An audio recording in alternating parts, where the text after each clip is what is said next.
Ayan po guys, ang ating ilalagay sa ating lulutuing ulam. Ayan. Lalagay tayo ng saging po guys. Tapos ito, yung mais. Tapos yung onion leeks. Tapos yung bok choy po guys, ang ating ilalagay. Dahil tayo magluluto ng may sabaw. Ayan tara guys. Lutuin na tayo. Ito guys, naglaga na po ako dyan ng buto-buto. Ayan na po ang ilalagay po natin. Ayan po ang ating ulam po guys. Ayan, mayroon nalagay po na po ako dyan. Bawang sibuyas guys. Ayan. Pinapalambot lang po natin yung karne.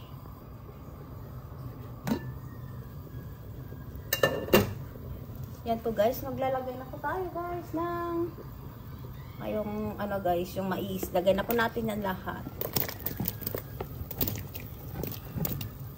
Sarap guys pag madaming mais. Ayan.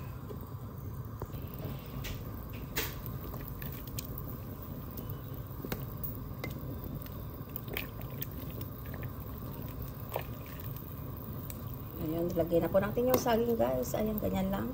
Tapos tatakpan po natin siya. Yan sa maluto po yung saging.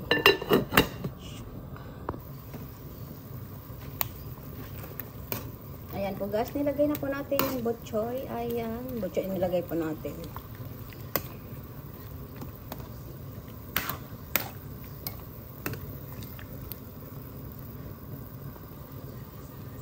Ayan, nilagay na natin. Tsaka natin siya tatakpan.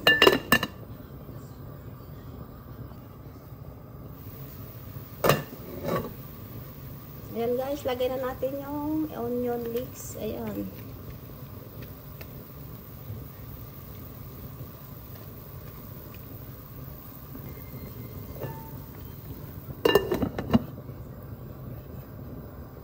Ayan siya. Ayan na po guys. Ang ating ulam. Ayan. Dilaga po yan guys, na buto-buto. Ayan, ribs. Nalagay po tayo ng mais, tsaka yung saging na hinog, tsaka yung mga gulay-gulay po na onion leeks po guys. Ayan po guys ang ating ulam. Ayan, ready to serve na po yan guys. Tara guys, saka na yan. Thank you guys for watching. Just like, share, and subscribe. Sakto yan guys sa maulang panahon ngayon guys.